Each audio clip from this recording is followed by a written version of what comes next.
Welcome back to On the Mind. I'm Austin. I am Duncan. I'm Bryce. And are you? All right, so today we're going to be talking about a local issue. So if you're not from Illinois and you're not involved with economics, maybe not the video for you, but stick around anyway. You might learn something because our local Duncan's going to tell you a bit about it. Okay, so here in Illinois, our state minimum wage is $8.25 per hour, $1 above the federal minimum. And recently, the Illinois State Senate introduced and passed a bill that would cause that to be elevated to $15 per hour over a 5-year period. Now, that was then sent along to the Illinois State House, which made a couple of minor revisions to the way the plan was structured. It was then resent to the Senate, which approved those changes, and currently a plan to enact a $15 an hour minimum wage in the state of Illinois within half a decade is on the desk of Governor Bruce Rauner. If I might ask a question, would Illinois be the first state to do this? No, it would actually not. At the moment, I believe New York has passed the legislation, and I believe California is working on it. Okay, so tell me, what's the economic significance, since you're the economics man? Well, the economic significance of this, aside from just the perpetual problems of a minimum wage that is so vastly higher than surrounding areas and so vastly higher than the existing minimum wage over a short period of time, is that in Illinois, we are an incredibly economically diverse state.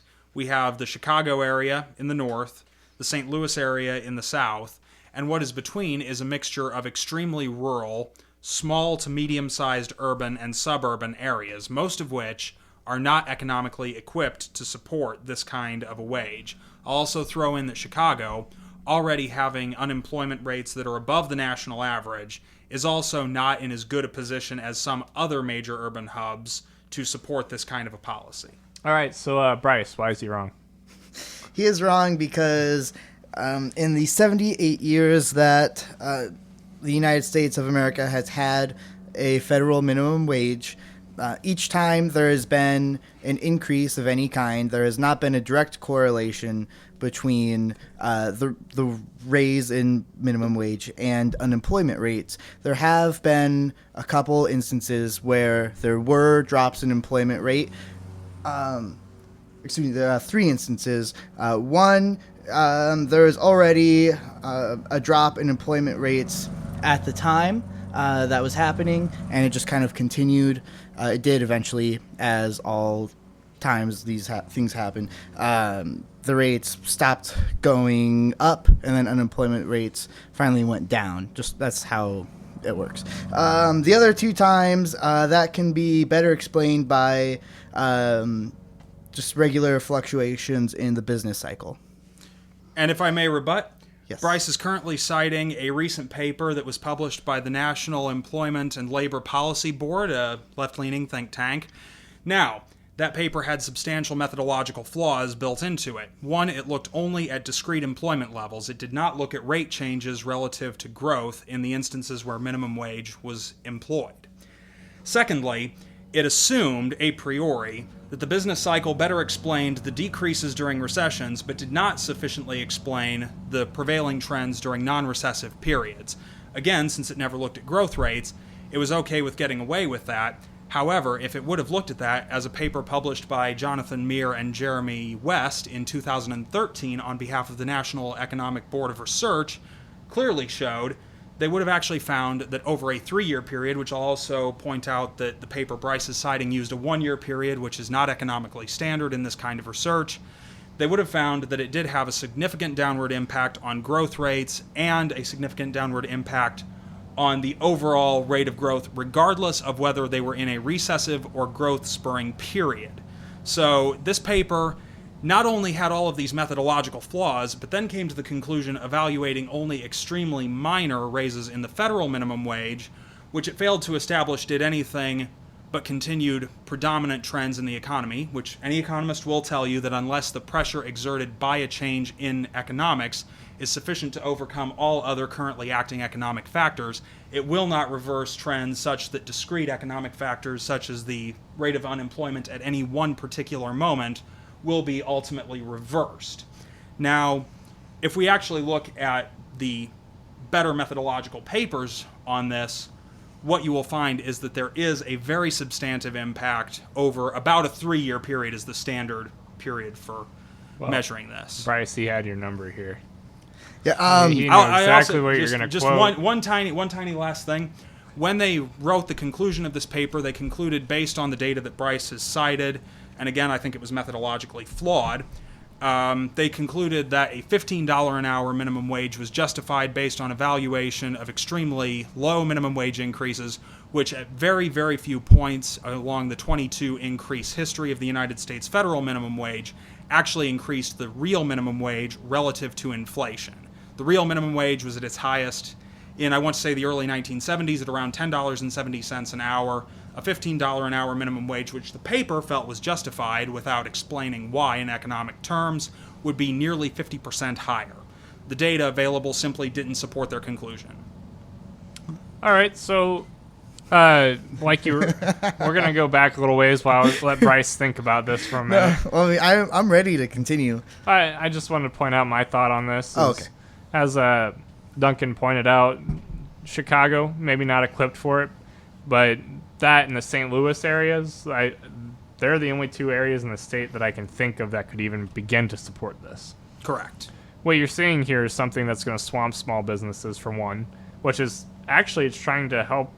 I think in the spirit of it, it's trying to help these small businesses by putting pressure on businesses like Walmart, Right, or fast food chains.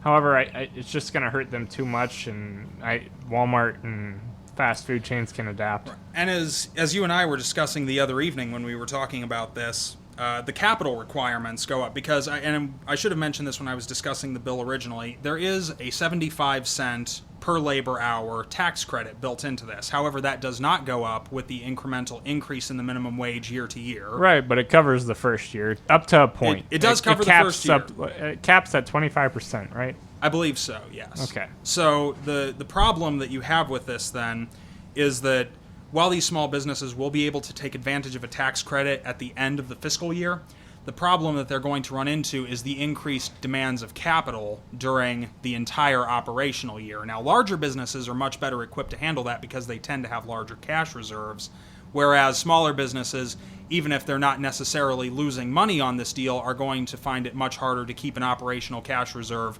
sufficient to their needs, plus any unexpected expenditures on hand. If I may, also there's a tax credit that goes to businesses who have 50 or less employees, or maybe 40, less than 50, so 49 or below. I'm not exactly sure off the top of my head. I believe it was less than 50. Okay. And that was actually the credit for small businesses that I was just discussing. Oh, I'm sorry. I was mistaken. But the idea behind it is not to put more pressure on the bigger companies who have more employees, because, as Duncan pointed out, they have more cash reserves. It's easier for them. The idea is that when the workforce has more money, they will take that more money into higher quality goods that are often found in smaller businesses. I work at a bike shop. We sell mostly mid to high level bikes, nothing at, like, say, the Walmart level. So things that the average person cannot normally afford. When the minimum wage goes up and people who are normally making less than $18,000 a year now start making around $31,000 a year, there will be more people in the sort of target range that would buy bikes from us. I want to ask, I'm not actually sure about this. I know when the federal minimum wage goes up, prices generally increase. However, at the state level, I'm not quite that certain. Prices will go up. That's natural. In my opinion, it will not go up so much to offset the wages. The business cycle where people are now making more money, spending more money, that will make up for a lot of the labor costs. Now, if I might, if we actually take a look at recent economic data from a city that has enacted something similar to this plan, which is Seattle, one of the most booming economic centers in the entire world at the moment, right, and therefore one of the cities best equipped to deal with this kind of a thing. Bryce's prediction actually doesn't hold true, that people simply working at the minimum wage will continue to work the same number of hours and make a substantively larger amount of money. During the first year of Seattle's minimum wage increase, which went from the Washington state minimum of $9.46 to $11.14 for the first year, a group of economists that were commissioned to study the impacts during the first year actually found that depending on the methodology that was used, the increase was ranging anywhere from between $5 and $5.54, I believe it was, in terms of a total weekly increase in wages, despite the fact that if Bryce's prediction held true and hours stayed the same, we would have expected an increase of $67 in the total weekly earnings to an actual decrease of $5.22 on the low end, depending on the methodology that was used. The reality is probably somewhere in the middle. So the reality is that when these sort of things are employed, and again, this was only at the $11.14 range, this wasn't ranging anywhere near as high as $15, although Seattle will be getting there ahead of us even if we enact this plan. The reality is that the actual earnings do not go up by anything more than a very, very, very marginal degree if they do in fact go up at all. Now, this is not to say that there wasn't economic growth during Seattle in that period, but when you separated out the effects of the minimum wage increase from the economic growth that was projected to happen anyway and would have happened anyway regardless, the effects were virtually non-existent and prices did rise slightly as a result. I would say that, I don't know, you got me there. I do believe that part of the issue would be that the surrounding areas where the minimum wage is still lower, it would drive business outside. This would best help in a situation where it's sort of like abroad. Yeah, when you're talking federal, but then prices would just increase all around. However, I'm going to go outside this and say, if you're going to increase the minimum wage, be it in areas that can afford to do that. And even then, that's going to drive economic factors down. Correct. I mean, imagine, for example, in Illinois, we have several towns and cities. I'm doing air quotes at the moment, guys. I know you can't see it. Cities such as Peoria.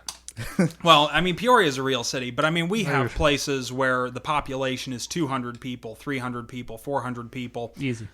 Yeah. There are businesses that have maybe 1 or 2 employees and turn enough for the owner to live on barely during the year. And I mean, that kind of business would be absolutely devastated by this sort of a policy. No matter, even if it did in fact tend to, over the long run, increase the overall expenditures, the immediate capital requirements would send several businesses under almost at once.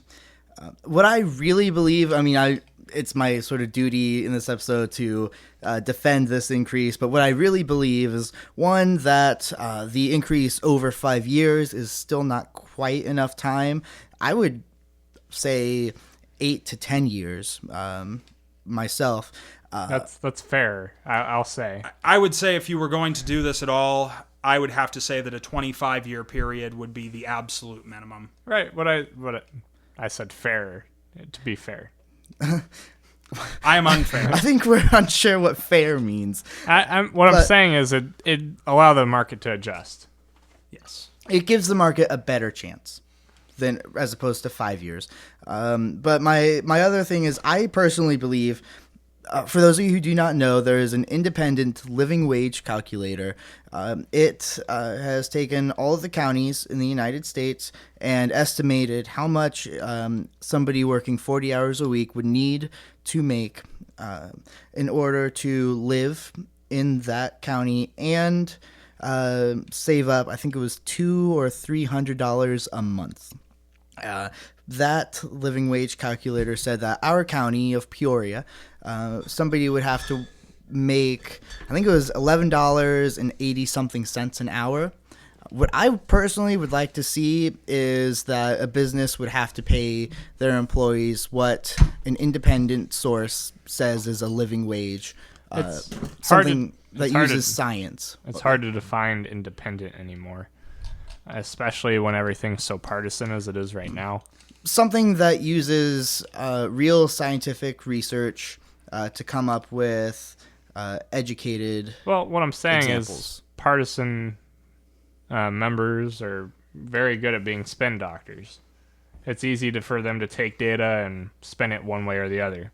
I'd also just like to briefly point out, being the libertarian in the room, that Bryce's proposal does, as all minimum wage laws do, limit the right of people to set the price for their own labor regardless of government intervention and to negotiate independently with their employers in order to balance the needs of making money versus the possibility of actually guaranteeing themselves a position. Many people, especially if such a $15 an hour minimum wage were to be enacted, simply do not have the skills or the work ethic necessary to produce $15 plus an hour worth of economic value. That being said, I know plenty of people with high work ethics and degrees in such fields that get paid less than what they deserve. Agreed, but that's really on them because at some point they agree to take that as their wage. It is ultimately all a voluntary contractual agreement. That being said, making $11 is better than making minimum wage. And Right. at a certain point, a business is going to say, well, if we pay you any more, we could get the same work done with some random pothead on the streets that's not going to do much of anything. I'd like to interject here. When I worked at Dairy Queen, the work that I came up with was worth way more than the $8.25 that I was given an hour. Out of curiosity, how did you measure that? Just the amount of money that pours into that specific Dairy Queen. Most of that money travels upwards. Out of curiosity, were you familiar with the profit margins, the expenditure costs on building, insurance, equipment, the cost of food? That would have been built into the profit margin. I could have at the time given I will you say how that much. that particular Dairy Queen was paid off. At least the building was. The building was. So, in fact, property tax and insurance would have been the only building-related plus general maintenance costs, of course. Right, which would be me, actually. At the time, I could have given you how much money was coming in, but not all of the expenditures that were going out. We did replace a lot after you left, actually, when it comes to machines. But that wasn't anything to do with, you. But regardless. Anyway, we're getting way off topic. I was just curious because it sounded for a second like you'd actually done all the math. I was just curious what you'd come up with. I did it then. Sorry for deviating. No, it's okay. I did it then, and then I did it when I worked at Planet Fitness. And let me tell you, it is a disgusting amount of money that pours into our local Planet Fitness. I will point out that Planet Fitness being brand new, the costs of the building payment and the payment on the equipment are probably absolutely hellacious. They are, but it's still pouring in more than $1 million a month. Anyway, let's go ahead and go to closing statements. I'll let you guys play punchies to find out who's going first. Wait, what are we doing? Rock, paper, scissors? Yeah. Wait, oh, is it not on shoot? Oh. Oh, all right. Rock. What? On three? Yeah. 1, 2, 3. Oh, all right. Okay. Okay. So, I did it on accident. Bryce, do you want to go first or second? All right. I'll go first. Okay. Wow, you're giving Duncan some serious power here. Yeah. No, I already lost this, so it's there's no coming back. So while I believe that this move is too much, it's overcompensating, I still believe that over time we will see more business in smaller businesses. And that's all I'll say. All right. I guess my closing statement would simply be, look at the economic data that's been compiled, look at the studies that have been done to interpret it, and you will likely see that over time, federal minimum wage increases have had a moderate but generally negative impact on growth rates, and that something like this that seeks to nearly double the minimum wage in a period of merely half a decade is precipitous, to say the least. And I think in a state that's already suffering economically from high unemployment rates, very low growth rates, and generally just economic malaise, I don't think we can even begin to entertain this motion. Look, I am going to have to disagree with Duncan here. Once our state finally hits its spiral, so many people are going to be moving out of it that employment's actually going to go down. So okay, I'm staying optimistic here. I was not planning on the exodus, but I stand corrected. I concede the point. All right, so I'm glad that I actually got a good point in there. Doesn't happen every episode, but hey, there we go. No, really, I really wish that our lawmakers would stop playing partisan games with our economy. Illinois is in a rough shape. The U.S. is in a rough shape. And for us to just say, hey, nothing's wrong. We're going to increase our minimum wage in a short period of time relative to what the economy would regularly do. And say, yeah, Illinois is worth this much, when really the rural areas are not going to be able to handle that. If I can, just real quick, I agree with you guys as well that this is exactly the wrong time when the state is doing so poorly to make this move. Mm-hmm. Well, yeah, and that's basically it. But that's all that's on the mind. If you liked this, please like the video. If you want to tell us how wrong we are, and you're from Venezuela, for example, tell us why we're wrong about the minimum wage. If you want to punch me in the face, please send us a message, and I will come get you my contact information. And we have private rates for that. Anyway. It's really expensive. But it helps fund this. So subscribe if you want more, and that's all that's on the mind. Thanks. I am Duncan. I'm Bryce. And I'm Austin, and that's all that's on the mind. Good evening.